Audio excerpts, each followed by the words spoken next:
So today we wanted to discuss tribalism.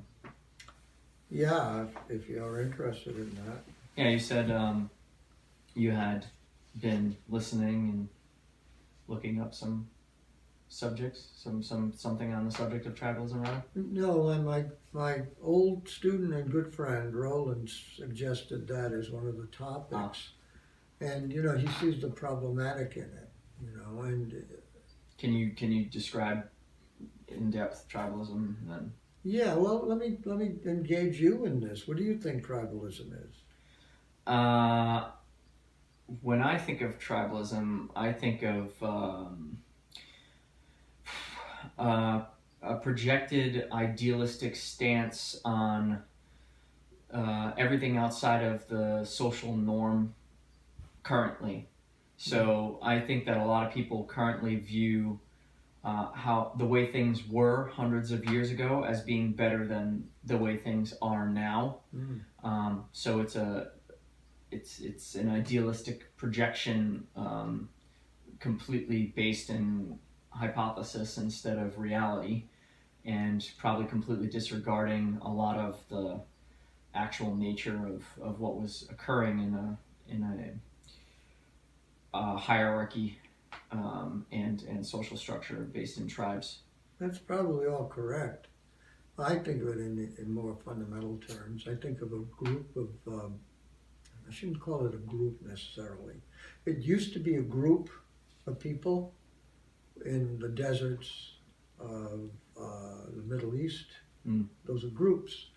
And they were essentially extended families, and that's what a tribe basically was back in the ancient times, right? Extended families. And I mean, even in the Bible, you hear about the admonition by Moses when his tribe was going to conquer another tribe, Midianites, I think. Midianites. And he admonished his warriors to kill all the males and probably all the women who are already past childbearing, and to, maybe not all, but to save the virgins so that they would be incorporated into Moses' tribe. And so the tribe extends itself, but basically it started as a group of people with their own self-interest as a group. And it was extremely powerful because it stands on something that I do want to get to. I want to go to the heart of the meaning of why the tribe is so important. And you can see that it was important without any explanation.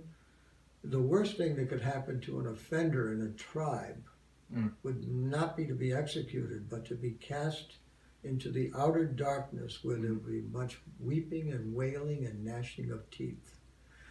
Because people were so profoundly identified in the tribe that the whole thing was themselves. They would live and die for the tribe. Right. You can find the same attitude among chimpanzees. And chimps, what do you call them, a troop of chimps? I don't know.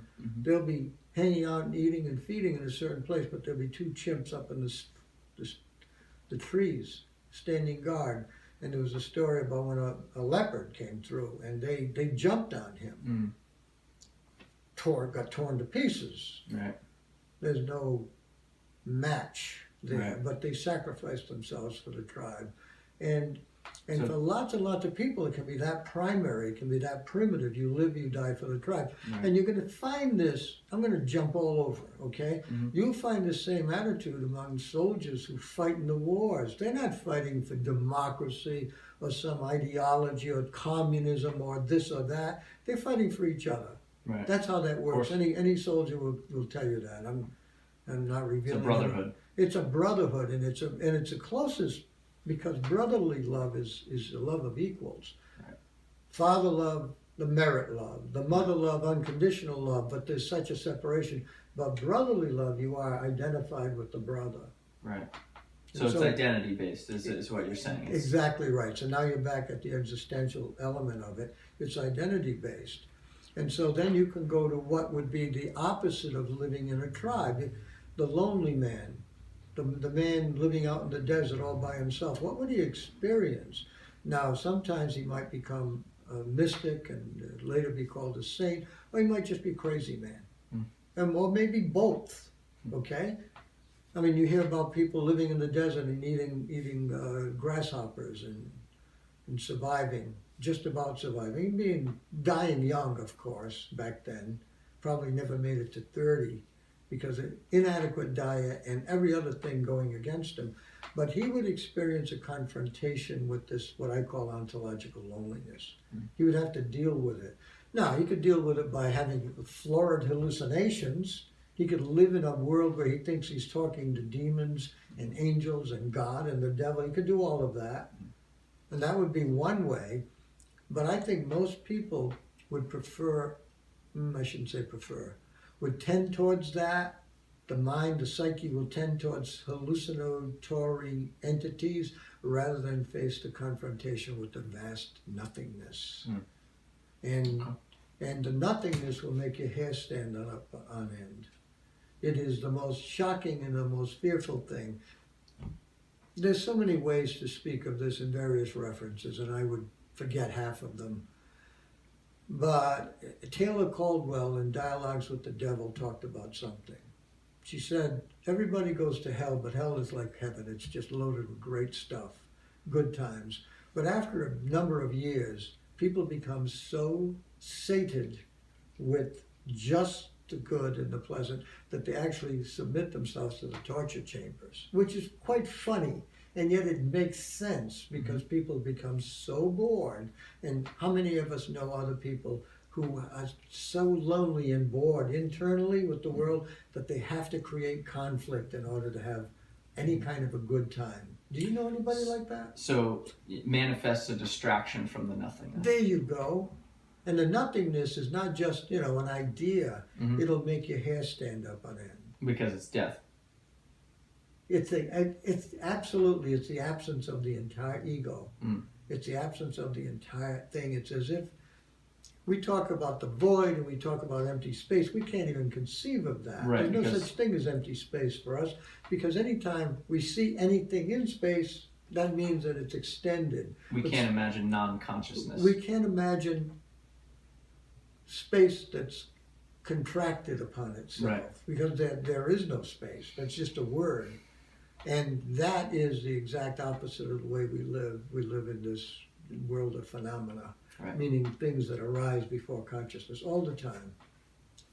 So I want to trace this thing about tribalism all the way back to that level, that fearsome level. And I would go through the avenue that I've really wanted to discuss all the time is the cult of the personality, because tribalism nowadays can become centered around personality. You will have people who are so disparate among themselves with each other, but they all correspond to one person who represents enough of their values so that they become cultists of the personality. I want to address the cult of the personality because it's so prevalent. Again, you can trace it back to the loneliness, to the need to believe in something, to need to believe in a power, a strength, and basically it's a form of idolatry. When I was a kid, I followed Mickey Mantle, who was, when I had nothing in my life except watching baseball, following it. And he was like the supreme athlete, better than most of the others, all the others virtually. And he did things that were amazing under terrible circumstances, horrible injuries and stuff like that. Alcoholism and Grand Canyon for a baseball field. But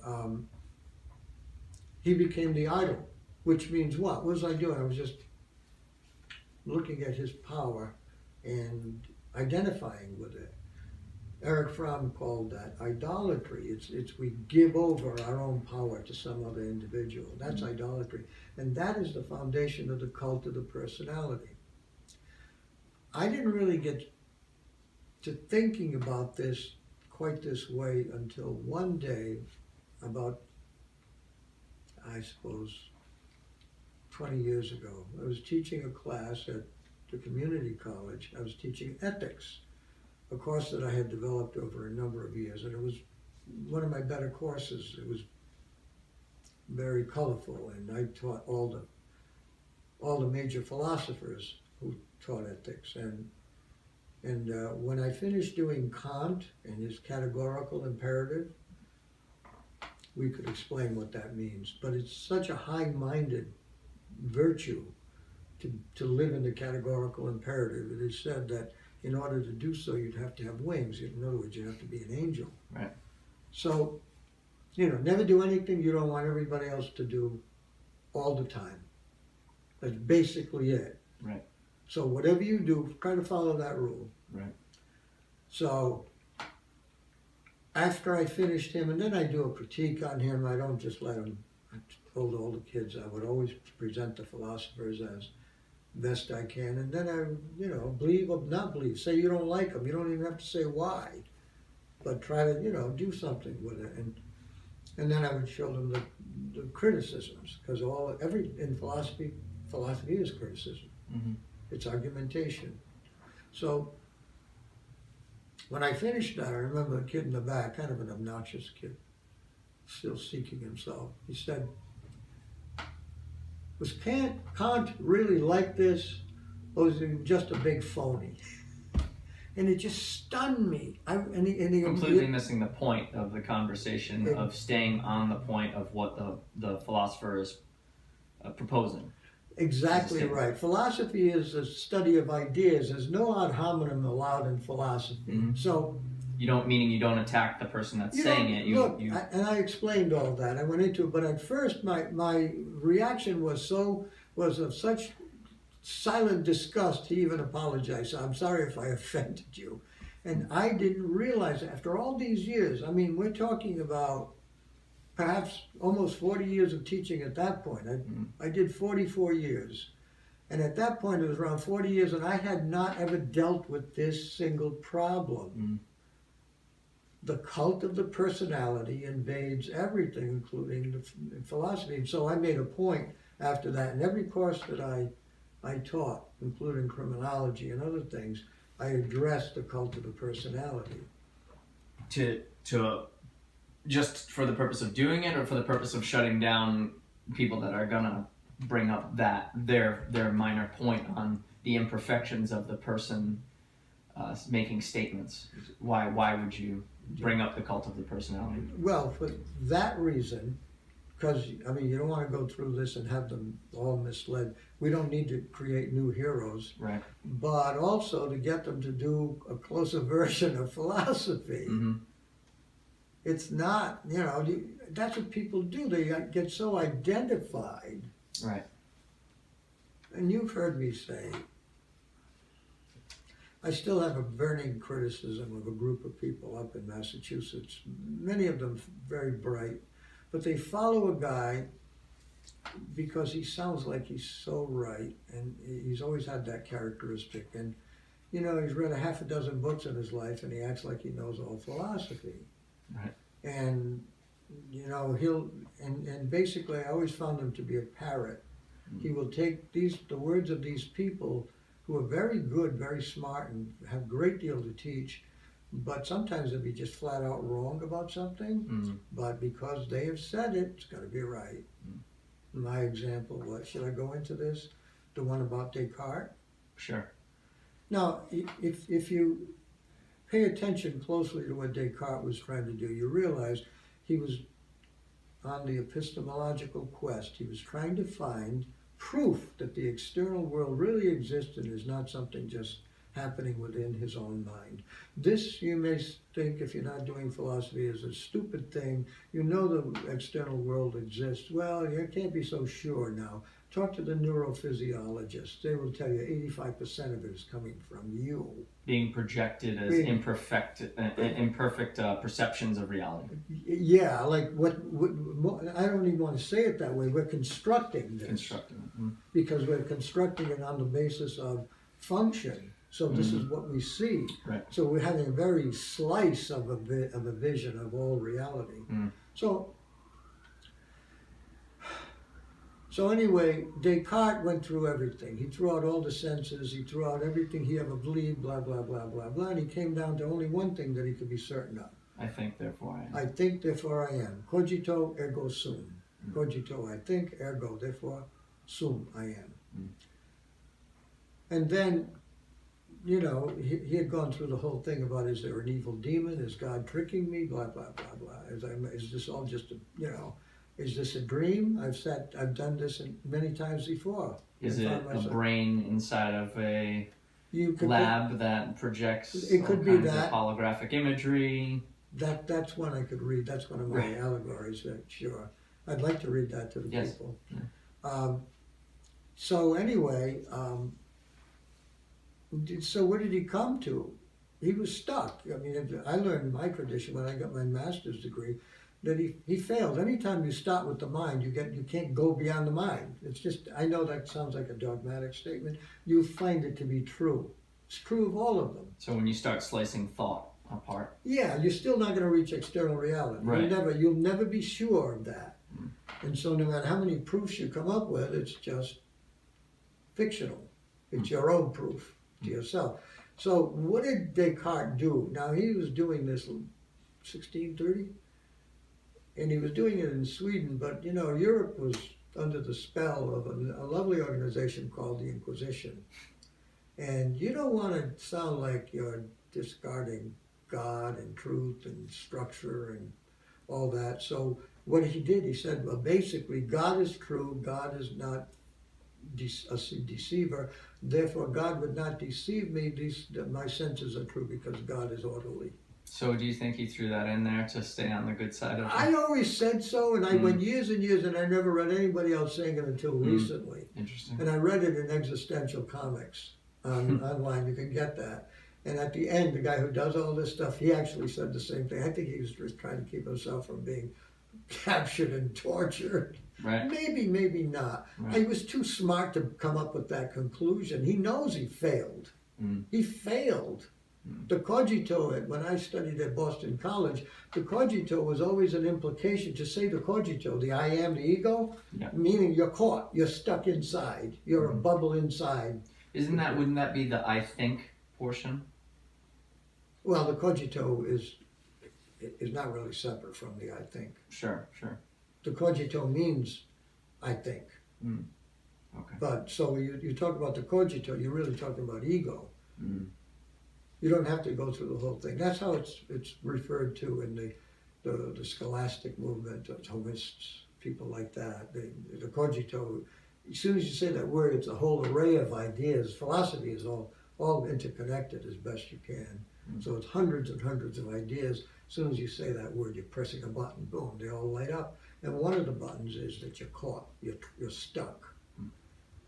So we live like that, unfortunately. And the more self-reflective we are, and the more thinking-oriented or thoughtful we are in that sense, thought-provoked, the more trapped we are. You know, I mean, high intellectuals have great advantages in the world, and they can really have the value system, but I think some of them have to realize just how difficult this thing is.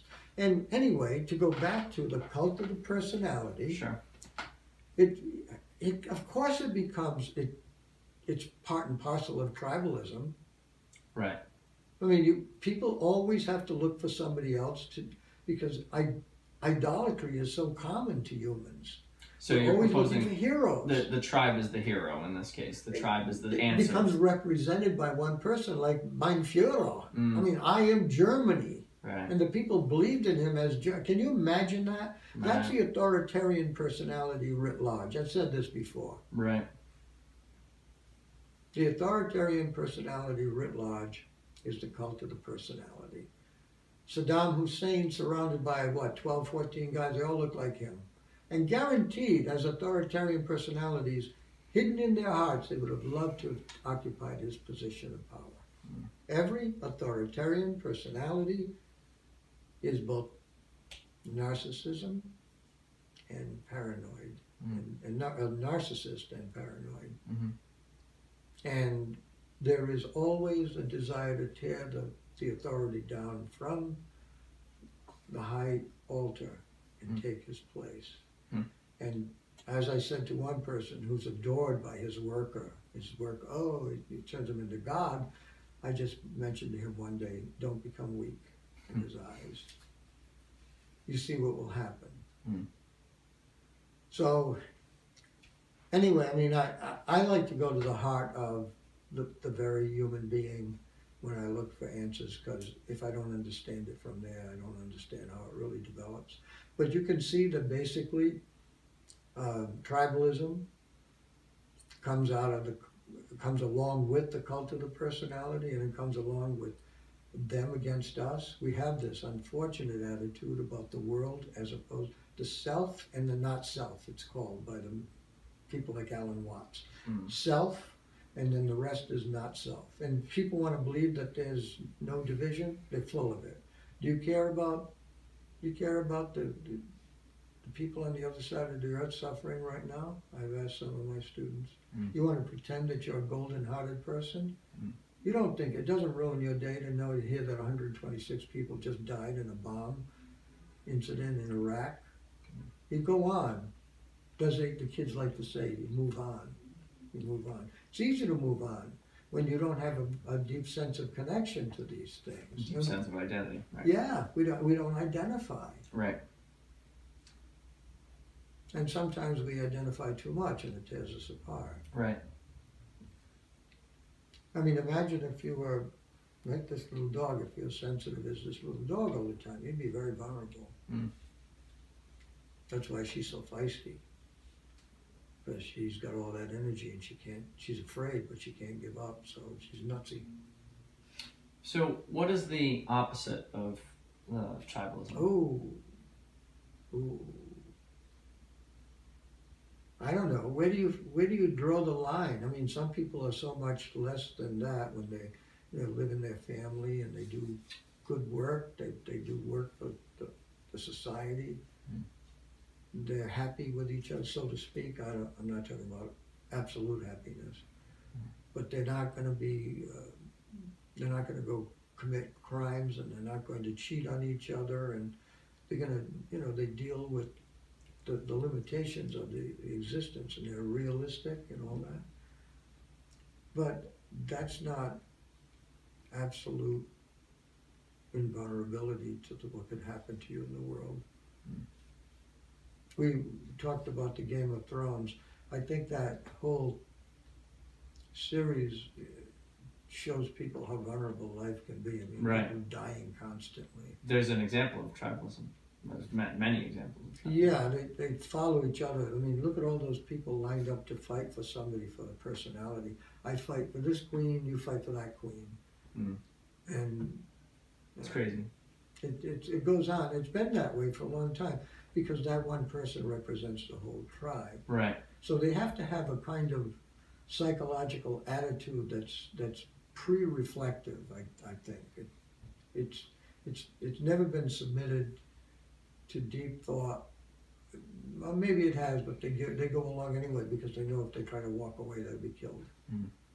But Sartre in Critique of Dialectical Reason, which I think has never been translated from the French, taught me. He pointed out to me. He said all of societal structures will be held together by one thing after a while. At first, there's a revolution, and there's a camaraderie, and a brotherhood, a sisterhood, and there's equality and all that. But eventually, it will. I will use the word coalesce because I can't think of a better word, but it connects, it all becomes unified, and then it's kept together by la terreur. That's French for, the terror, which means force, coercion. And when I taught the philosophy of law, having never taught it, of course I had to find out the foundation of it. So I was doing my research, and I find this and this and that. And finally, I find out the foundation of the philosophy of law. What is it? The authority of the sovereign. Now, sovereign can mean a king or a queen. It can mean a person, or it can mean a body of people. It could be a legislature. Children. can be made sovereign. Yeah. No, I don't know. The sovereign has the power to Oh, enforce laws over you. Get I thought you things. meant the thing that is of the utmost importance in that way. Well, in that sense, it is. It's the leader. It's basically the sovereign is supposedly our sovereign is our Congress, which is quite remarkably funny, right? Mm. And there's always going to be a power struggle among the branches of the government anyway. Strong presidents, people get things done. They assume the mantle of the stronger sovereign. The sovereign in this country is supposed to be Congress. Right. It's supposed to be the representatives of the people. But the president gets turned into the king in this country. In the eyes of many people. Yeah, we went in disparity. We used to call Richard Nixon King Richard. And before he, some of us did, because we didn't like him. We saw he was heavy-handed, and we thought he was paranoid, and that turned out to be true. And you know, Richard Nixon, like so many other presidents, fit what Lord Acton says. Power corrupts. Absolute power corrupts absolutely, and all great men are evil. Mm. And you know, I mean, you get put into the position of those circumstances, you will find that you cannot avoid doing things that are evil. Mm. And one of my favorite examples is what Winston Churchill did. Have I spoken to you about this? During the Second World War, the British, Turing, the genius, mathematical genius, figured out the German secret code. I think it was called Ultra. Yes, you told me this. And they knew what the Germans were doing according to all their communications. And one night they found out that the Germans were going to bomb Coventry. And Churchill had to decide whether to send up the RAF to intercept the bombers or not. If he did send them up, then the Germans would know that they had broken the code, that they were smart. Well, how do they know? They know this way because they hear us. They understand this. And they changed the code. So he didn't send up the RAF. 8,000 people were killed, and God knows how many others wounded, and the town was destroyed. He sacrificed them. Those are his people. Just get put into a position of power and see what happens. I know lots of people think that they're good and the other people are bad. Just ego. Right. Ego by its nature is going to act in self-interest, even if self-interest means one's own tribe. And so, transcendence of ego. Oh, you're still trying to get me to talk about that. Me? Moi? Transcendence? Yeah, I mean, look. You can go sit and meditate for years, and you can do hatha yoga and stand on your head the way I used to a lot. Great blood flow. Clarity of thought. I wrote some of my most important dissertation ideas from there. Bright colors sometimes? No, just clear thinking. Yeah. Shoulder stand, headstand. You're up up with your legs up in the air, your head is getting blood for, let's see, 45 minutes total. 20 minutes one way, 25 minutes another way. Really nice. I used to keep a recorder next to me so that when I'd come down out of the asana, the pose, I would say something about my doctoral dissertation. I was getting into the very core of it. That's how I found the hole in Socrates. Cogito bubble. So I found the hole. I mean, you can do all that stuff, but you know, if you think you're enlightened as a result of all that, you really should take a better look at things. So something that I struggled with when, I first heard these thoughts many years ago, and I struggled with it for a while, was what is one supposed to do? And I always like to kind of wrap up with this sort of thought about this. What does one do when they find that they are living the ego bubble? They're as corrupt as any other person that they would villainize. Great question. Right. Great question. I have the answer. Good. Here we go. I don't know. We should cut it short right here. It won't make any difference. This is a great question. This reminds me of one of my students, so-called student in one of my classes I had, and I would ask these difficult questions in ethics to the class, you know, and I'd go around if somebody would offer an idea, and I always came to this woman who thought that she could just pass my course because she knew somebody I knew. And she would say, that's a hard one. Oh, gee, well, let me think. Oh, I don't. Well, that's me right now. Dance. I mean, what are you supposed to do? Look, the myth of Sisyphus. He's rolling the rock up the hill. Camus, Albert Camus. He wrote a beautiful description of it. Really worth reading. Short, The Myth of Sisyphus by Albert Camus, C-A-M-U-S. He shows Sisyphus pushing this enormous boulder to the top of a mountain, whereupon he would watch it roll down to the other side. His obligation was to go down and get it and push it back up. And at some point on the way down, if you look at his face, he's got a little smile on his face because he realizes how absurd it is.